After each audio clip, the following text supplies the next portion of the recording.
Manali trip sorted. Manali और इसमें कैसे होगा कैसे होगा कैसे होगा? SIP से होगा। इनके रोड ट्रिप का प्लान पता नहीं कैसे होगा, लेकिन आपके गोल्स जैसे घर, एजुकेशन या गाड़ी और वेकेशन SIP से सब होगा। Mutual fund investments are subject to market risks. Read all scheme-related documents carefully. ನಮಸ್ಕಾರ, ಮನಿ ನೈನ್ ಕನ್ನಡದ ಎಕ್ಸ್ಪ್ಲೈನರ್ ಕಾರ್ಯಕ್ರಮಕ್ಕೆ ಸ್ವಾಗತ. ನಾನು ಮಲನಗೌಡ ಮಾಲಿ ಪಾಟೀಲ್. ಬನ್ನಿ, ಇವತ್ತಿನ ಎಪಿಸೋಡ್ನಲ್ಲಿ ನಾವು ಈ ಮ್ಯೂಚುವಲ್ ಫಂಡ್ ಪರ್ಫಾರ್ಮೆನ್ಸ್ ಬಗ್ಗೆ ತಿಳಿದುಕೊಳ್ತಕ್ಕಂತಹ ಪ್ರಯತ್ನವನ್ನು ಮಾಡ್ತಾ ಹೋಗೋಣ.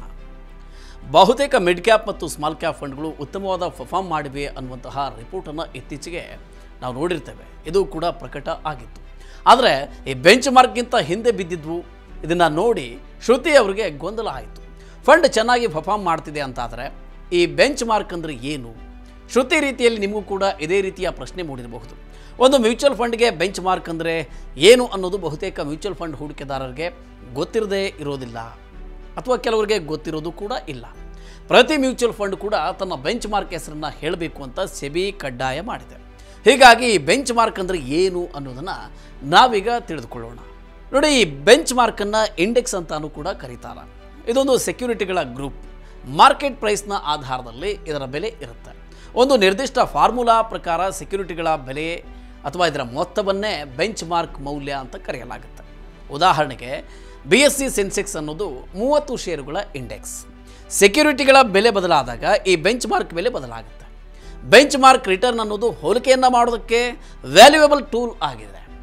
ಯಾಕೆಂದರೆ ಇವು ಎಷ್ಟು ಫಂಡ್ ಪರ್ಫಾರ್ಮ್ ಮಾಡಿವೆ ಹಾಗೂ ಎಷ್ಟು ಗಳಿಸಬೇಕಾಗಿತ್ತು ಅನ್ನೋದನ್ನು ಇವು ಸೂಚಿಸ್ತವೆ. ಇನ್ನು ಒಂದು ವರ್ಷದಲ್ಲಿ ಸೆನ್ಸೆಕ್ಸ್ 10% ರಿಟರ್ನನ್ನು ಕೊಟ್ಟರೆ ಇದೇ ಷೇರು ಈ ಕಾಂಪೋಸಿಷನ್ ಇರುವಂತಹ ಫಂಡ್ಗಳು 10%ಗಿಂತ ಹೆಚ್ಚು ಗಳಿಸಿವೆಯೇ ಅಥವಾ 10%ಗಿಂತ ಕಡಿಮೆ ಗಳಿಸಿವೆಯೇ ಅನ್ನೋದು ಕೂಡ ನಮಗಿಲ್ಲಿ ಕಾಣಿಸುತ್ತೆ. ಫಂಡ್ ಹೆಚ್ಚು ರಿಟರ್ನ್ ಕೊಡ್ತಾ ಇದ್ದರೆ ಅದನ್ನು ಒಳ್ಳೆಯ ಫಂಡ್ ಅಂತ ಪರಿಗಣಿಸಲಾಗುತ್ತೆ. ಸ್ಕೀಮ್ಗೆ ಬೆಂಚ್ ಮಾರ್ಕ್ ಇಂಡೆಕ್ಸನ್ನು ನಿರ್ಧಾರ ಮಾಡಲಾಗುತ್ತೆ. ದೊಡ್ಡ ಕಂಪನಿಗಳ ಷೇರುಗಳಲ್ಲಿ ಹೂಡಿಕೆಯನ್ನು ಮಾಡೋದಕ್ಕೆ BSE ಸೆನ್ಸೆಕ್ಸ್ ಮತ್ತು NSE ನಿಫ್ಟಿ ಒಳ್ಳೆಯ ಬೆಂಚ್ ಮಾರ್ಕ್ಗಳಾಗಿವೆ. ಇನ್ನು 2018ರ ಫೆಬ್ರವರಿ 1ರಿಂದ ಟೋಟಲ್ ರಿಟರ್ನ್ ಇಂಡೆಕ್ಸ್ ಹೊಸ ಬೆಂಚ್ ಮಾರ್ಕ್ ಆಗಿದೆ ಅಂತ ಸೆಬಿ ಹೇಳಿದೆ. ರಿಟರ್ನನ್ನು ಕಂಡುಕೊಳ್ಳುವುದಕ್ಕೆ ಕ್ಯಾಪಿಟಲ್ ಗೇನ್ಸ್ ಮತ್ತು ಡಿವಿಡೆಂಡ್ಗಳೆರಡನ್ನು ಕೂಡ TRI ಪರಿಗಣಿಸುತ್ತೆ. ಉದಾಹರಣೆಗೆ ಎಲ್ಲ ಬೆಂಚ್ ಮಾರ್ಕ್ಗಳಿಗೂ ಕೂಡ TRI ಇರುತ್ತೆ.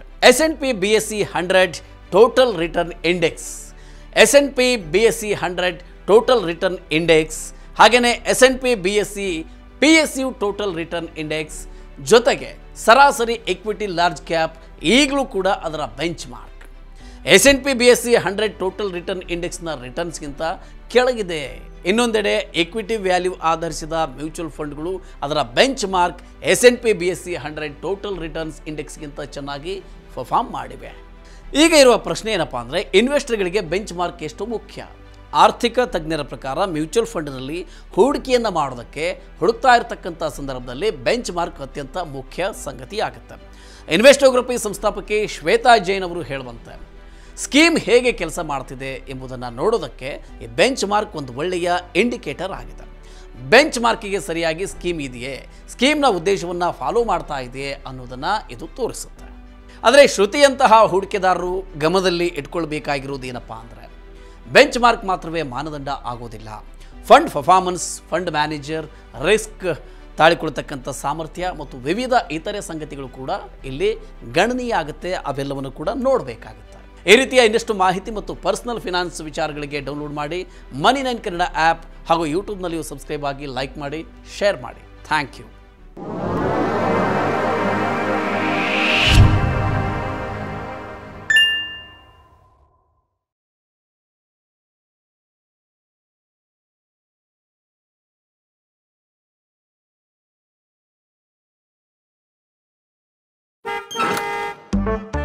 Manali trip sorted. मनाली और इसमें